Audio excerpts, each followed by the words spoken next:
സാക്ഷാൽ ഇലോൺ മസ്കിനെ പോലും ഞെട്ടിച്ച ഒരു ഇന്ത്യൻ കോടീശ്വരൻ. അത് പക്ഷേ അംബാനിയോ അദാനിയോ ഒന്നുമല്ല. അതായത് അമേരിക്കയുടെ മൊത്തം GDP 20,000 കോടി ഡോളർ ആയിരുന്നപ്പോൾ അതിന്റെ 2% ആസ്തി ഉണ്ടായിരുന്ന വ്യക്തി. പണപ്പെരുപ്പം തുലനപ്പെടുത്തി കണക്കാക്കുകയാണെങ്കിൽ അയാളുടെ ആസ്തി എന്ന് പറയുന്നത് 17.47 ലക്ഷം കോടി രൂപയാണ്. അതായത് 230 ബില്യൺ US ഡോളർ. ഏകദേശം 270 ബില്യൺ US ഡോളറാണ് മസ്കിന്റെ ആസ്തി എന്ന് പറയുന്നത്. എന്തായാലും ലോകത്തെ എക്കാലത്തെയും വലിയ 25 അതിസമ്പന്നരിൽ 6ാമതായ ഈ വ്യക്തി 100 ബില്യൺ US ഡോളർ മൂല്യമുള്ള സ്വർണം, 95 ദശലക്ഷം വില വരുന്ന ജേക്കബ് ഡയമണ്ട് അടക്കം 400 ദശലക്ഷം ഡോളർ മൂല്യം വരുന്ന ആഭരണങ്ങൾ തുടങ്ങിയവയുടെ ഉടമസ്ഥനുമായിരുന്നു. ഹൈദരാബാദിലെ അവസാന നവാബായിരുന്ന നൈസാം മീർ ഉസ്മാൻ അലിഖാനാണ് ഇന്ത്യ കണ്ട ഏറ്റവും വലിയ ധനികൻ. അദ്ദേഹത്തിന്റെ ഞെട്ടിപ്പിക്കുന്ന ആഡംബര ജീവിതത്തെ കുറിച്ചാണ് ഇന്ന് നമ്മൾ അറിയുന്നത്. 1911 മുതൽ 1948 വരെ ഹൈദരാബാദ് ഭരിച്ച നൈസാമാണ് ഉസ്മാൻ അലിഖാൻ. നൈസാം ഏഴാമൻ എന്നും അറിയപ്പെടുന്നു. 8 പതിറ്റാണ്ട് മുമ്പ് ലോകം വിസ്മയത്തോടെ മാത്രം കണ്ടിരുന്ന ഒരു മനുഷ്യൻ. 1937 ഫെബ്രുവരി 22 ടൈം മാഗസിന്റെ മുഖചിത്രവും അദ്ദേഹം തന്നെയായിരുന്നു.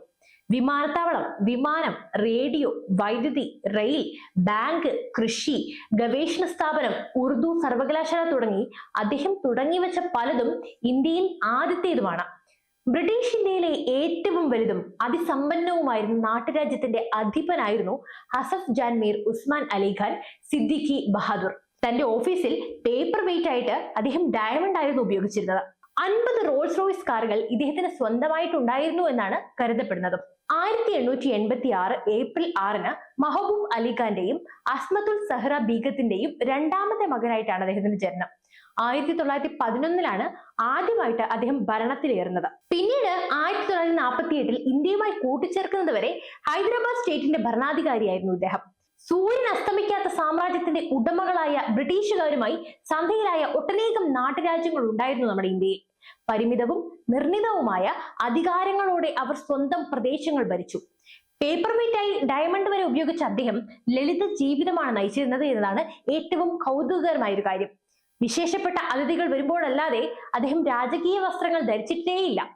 അധികാരത്തിലിരുന്ന 3.5 പതിറ്റാണ്ട് കാലം ഒരേയൊരു തൊപ്പിയായിരുന്നു അത്രേ അദ്ദേഹം ധരിച്ചത്. 1930 നൈസാം സ്ഥാപിച്ച ഹൈദരാബാദ് എയ്റോ ക്ലബാണ് രാജ്യത്തെ ആദ്യത്തെ എയർ ഷോ സംഘടിപ്പിച്ചത്. 1937 അത്.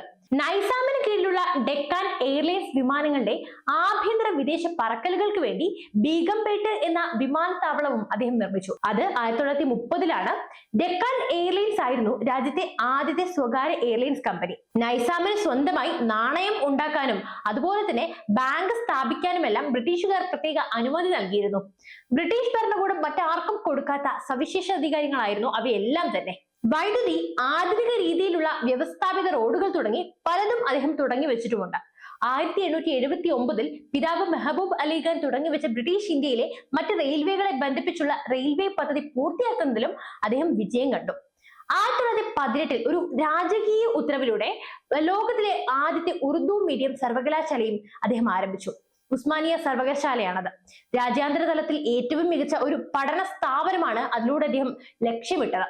സർവകലാശാലയുടെ ദൗത്യവും ലക്ഷ്യങ്ങളും എല്ലാം വളരെ വ്യക്തമായി തന്നെ ഫർമാനിൽ പ്രതിപാദിച്ചിരുന്നു. അതേ വർഷം തന്നെ ഒരു കാർഷിക ഗവേഷണ കേന്ദ്രവും നൈസാം സ്ഥാപിക്കുകയുണ്ടായി. അതാണ് ഇന്നത്തെ മറാത്താവാഡ സർവകലാശാല. അക്കാലത്ത് രാജ്യത്ത് കാർഷിക വിദ്യാഭ്യാസം ഹൈദരാബാദിൽ മാത്രമേ ലഭ്യമായിട്ടുള്ളൂ. 1919 അന്നത്തെ 2 കോടി രൂപ ചെലവഴിച്ച് സ്ഥാപിച്ച ഉസ്മാനിയ ജനറൽ ഹോസ്പിറ്റൽ ഇന്ത്യയിലെ ഏറ്റവും പഴക്കം ചെന്ന ആശുപത്രികളിൽ ഒന്നാണ്.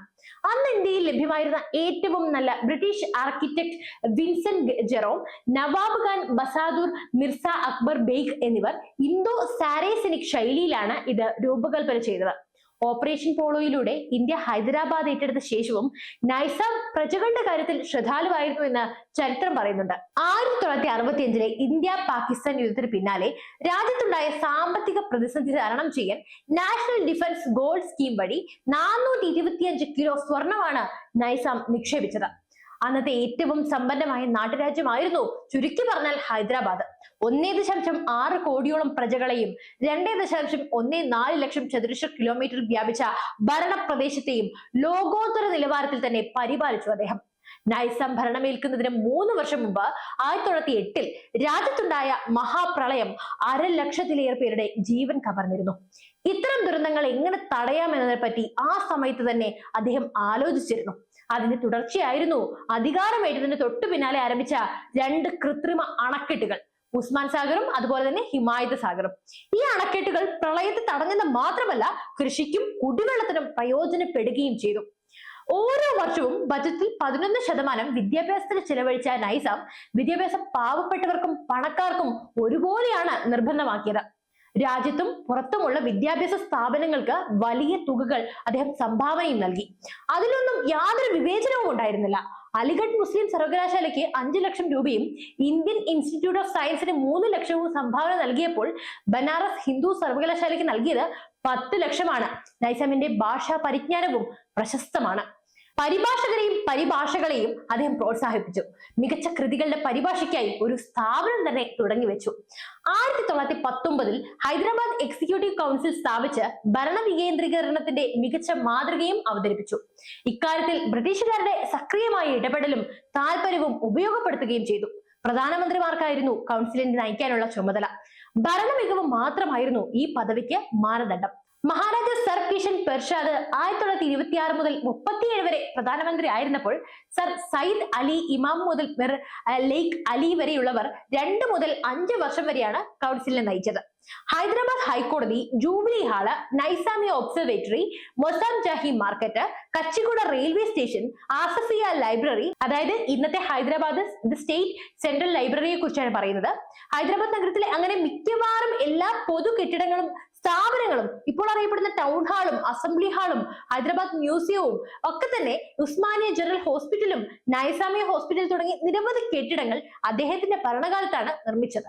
ഡൽഹിയിൽ ഹൈദരാബാദ് ഹൗസ് നിർമ്മിച്ചതും നൈസാം തന്നെയാണ്.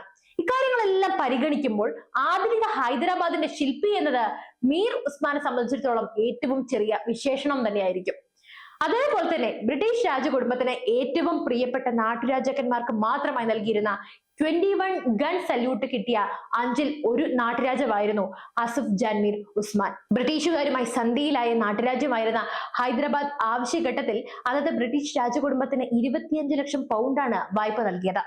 1-ാം ലോക മഹായുദ്ധ സമയത്തും അദ്ദേഹം വാരിക്കോരി ബ്രിട്ടീഷ് പട്ടാളത്തെ സഹായിച്ചിട്ടുണ്ട്. നമ്പർ 110 സ്ക്വാഡ്രൺ റോയൽ എയർഫോഴ്സിന് ബോംബർ വിമാനമായ എയർകോ DH-9A, റോയൽ നേവിക്ക് NA ക്ലാസ് ഡിസ്ട്രോയർ കപ്പൽ തുടങ്ങിയവയൊക്കെ തന്നെ അദ്ദേഹം വാങ്ങി നൽകി. തിരിച്ച് അവർ നൽകിയ പദവി എന്ന് പറയുന്നത് അത്യപൂർവമായ ബ്രിട്ടീഷ് ഗവൺമെന്റിന്റെ വിശ്വസ്ത മിത്രം എന്നതായിരുന്നു. അതിന്റെ ഭാഗമായി ഹിസ് ഹൈനസ് എന്നത് രാജകുടുംബ ഉന്നത ശ്രേഷ്ഠൻ എന്ന് നൽകി ഉയർത്തുകയും ചെയ്തു. നമ്പർ 100 സ്ക്വാഡ്രനെ ഹൈദരാബാദ് സ്ക്വാഡ്രൺ എന്നും കപ്പലിന് HMS നൈസാം എന്നും പേരും നൽകി ആദരിക്കുകയും ചെയ്തു. എലിസബത്ത് രാജ്ഞിയുടെ വിവാഹത്തിന് വജ്രാഭരണങ്ങളുടെ ഒരു സെറ്റ് തന്നെ അദ്ദേഹം അയച്ചിരുന്നു. നൈസാം ഓഫ് ഹൈദരാബാദ് നെക്ലേസ് എന്ന പേരിൽ അറിയപ്പെടുന്ന ആഭരണം രാജ്ഞി ഇപ്പോഴും ധരിക്കാറുണ്ട്. ബ്രിട്ടീഷ് രാജകുടുംബമുള്ള കാലത്തോളം നൈസാം ഓഫ് ഹൈദരാബാദ് നെക്ലേസ് എന്ന പേരിൽ അവ പ്രശസ്തമായിരിക്കുകയും ചെയ്യും. പുകൾപെറ്റ ഗോൽക്കൊണ്ട വജ്രഖനികളുടെ അധിപരാണ് നൈസാം രാജകുടുംബം. 19-ാം നൂറ്റാണ്ട് വരെ ഹൈദരാബാദ് വജ്ര വ്യവസായത്തിന്റെ ലോകോത്തര കേന്ദ്രമായി തന്നെ പ്രശോഭിച്ചിട്ടുമുണ്ട്. കോഹിനൂർ വജ്രം മുതൽ ലോക പ്രശസ്ത വജ്രങ്ങളെല്ലാം തന്നെ നൈസാമിന്റെ കൊട്ടാരത്തിൽ നിന്നാണ് ലോകത്തിന്റെ നാനാഭാഗങ്ങളിലേക്ക് സഞ്ചരിച്ചത്. ഒരു അമേരിക്കൻ ഡോളറിന് 3.3 രൂപ വിലയുള്ളപ്പോൾ 660 കോടി രൂപയുമായി ലോകത്തിലെ ഏറ്റവും ധനാഢ്യനായും പേരെടുത്തിരുന്നു നൈസാം മീർ ഉസ്മാൻ. അന്ന് കുബേരന്മാരും പ്രഭുക്കളും രാജ്യാധിപരും സ്വപ്നം കണ്ടിരുന്ന 185 carat Jacob diamond paper weight ആയി വെച്ച് അദ്ദേഹം ലോകത്തെ തന്നെ ഞെട്ടിച്ചു. നൈസാം 6-ാമൻ ഉപയോഗിക്കില്ലെന്ന് പറഞ്ഞ് മാറ്റിവെച്ച വജ്രം മകൻ കണ്ടെത്തി പേപ്പർ വെയിറ്റ് ആക്കിയതാണെന്നാണ് ചരിത്രം. തന്റെ രാജ്യത്തേക്ക് വൈദ്യുതി കൊണ്ടുവന്നെങ്കിലും കൊട്ടാരത്തിൽ മിക്കപ്പോഴും അത് ഉപയോഗിക്കാറില്ല. ഒരിക്കൽ അദ്ദേഹത്തിന് ഡോക്ടർമാർ ECG നിർദ്ദേശിച്ചിരുന്നു. കൊട്ടാരത്തിൽ കറണ്ട് ഇല്ലെങ്കിൽ യന്ത്രം പ്രവർത്തിപ്പിക്കാൻ കഴിയില്ല. ചിലർ തമാശയായിട്ടാണ് പറയുന്നത്. ഡോക്ടർമാർക്ക് ചികിത്സയുടെ ഭാഗമായി കൗൺസിലിങ്ങിനേക്കാൾ അധിക സമയം ചിലവഴിക്കേണ്ടി വന്നത് വൈദ്യുതി കണക്ഷൻ കിട്ടേണ്ട ആവശ്യകത നൈസാമിനെ ബോധ്യപ്പെടുത്താനായിരുന്നു അത്രേ. വിചിത്രങ്ങളും തോന്നിപ്പിക്കുന്ന ഒട്ടനേകം സ്വഭാവങ്ങൾക്കും ഉടമയായിരുന്നു നൈസാം 7-ാമൻ. 100 കോടി ഡോളർ ബ്രിട്ടീഷുകാർക്ക് കൊടുക്കാൻ കെൽപ്പുള്ളപ്പോൾ തന്നെയായിരുന്നു ഇതെല്ലാം എന്നതാണ് വിരോധാഭാസം. 1947 ഇന്ത്യ വിഭജനം നൈസാമിന്റെ തേരോട്ടത്തിൽ അനിവാര്യമായ അന്ത്യവും ഉണ്ടാക്കി.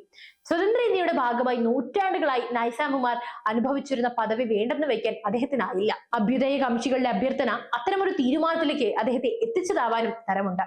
ഇന്ത്യയിലും പാകിസ്ഥാനും അല്ലാതെ സ്വന്തമായ ഒരു കോമൺവെൽത്ത് രാജ്യം എന്ന അദ്ദേഹത്തിന്റെ സ്വപ്നം അംഗീകരിക്കാൻ ബ്രിട്ടീഷുകാർക്ക് പോലും നിർവാഹം ഉണ്ടായിരുന്നില്ല. എത്ര പ്രതിഭാശാലിയായ നേതൃത്വമാണെങ്കിലും ഭൂമിശാസ്ത്രപരമായി കൂടി അതിന് അതിരുകൾ ഉണ്ടായിരുന്നു. മാത്രവുമല്ല അന്നത്തെ ഇന്ത്യൻ പൊതുവികാരം എല്ലാം കൊണ്ടും അതിനെതിരുമായിരുന്നു. 1948 ഇന്ത്യൻ സൈന്യം ഓപ്പറേഷൻ പോളോയിലൂടെ ഹൈദരാബാദ് സംസ്ഥാനം ആക്രമിക്കുകയും പിടിച്ചെടുക്കുകയും ചെയ്തു. നൈസാമിന് കീഴടങ്ങേണ്ടി വന്നു. ആഭ്യന്തരമന്ത്രി സർദാർ വല്ലഭായ് പട്ടേൽ ആയിരുന്നു അതിന് നേതൃത്വം നൽകിയത്. സ്വതന്ത്രാനന്തരം 1950നും 1956നും ഇടയിൽ ഹൈദരാബാദ് സംസ്ഥാനത്തെ രാജപ്രമുഖയായി ഗവർണർക്ക് തുല്യമായ അധികാരങ്ങളോടുകൂടിയും നൈസാം ജീവിച്ചു. നൈസാമിലെ നായകൻ സ്വതന്ത്രാനന്തരവും വെറുതെ ഇരുന്നില്ല. 1951 അദ്ദേഹം നൈസാം ഓർത്തോപീഡിക് ഹോസ്പിറ്റലിന്റെയും ഇന്നത്തെ നൈസാം ഇൻസ്റ്റിറ്റ്യൂട്ട് ഓഫ് മെഡിക്കൽ സയൻസിന്റെയും നിർമ്മാണം ആരംഭിച്ചു. 1965 ഒക്ടോബറിൽ ഇന്ത്യ പാകിസ്ഥാൻ യുദ്ധശേഷം സാമ്പത്തിക പ്രതിസന്ധി നേരിട്ട ഘട്ടത്തിൽ നാഷണൽ ഡിഫൻസ് ഗോൾഡ് സ്കീം വഴി 425 കിലോഗ്രാം സ്വർണം നൈസാം ഇന്ത്യയിൽ നിക്ഷേപിച്ചു. നൈസാം 5000 കിലോ സ്വർണം ദാനം ചെയ്തു എന്നൊരു ഊഹം നിലനിൽക്കുന്നുണ്ടെങ്കിലും ഔദ്യോഗിക രേഖകളൊന്നും ആ വിവരമില്ല. അപ്പോൾ ഈ ധനാഢ്യനായ നൈസാമിനെ കുറിച്ചുള്ള കൂടുതൽ വിവരങ്ങൾ നിങ്ങൾക്ക് അറിയുമെങ്കിൽ തീർച്ചയായും കമന്റ് ചെയ്യൂ. അതോടൊപ്പം ഈ വീഡിയോ ലൈക്ക് ചെയ്യാനും ഷെയർ ചെയ്യാനും ശ്രദ്ധിക്കുമല്ലോ.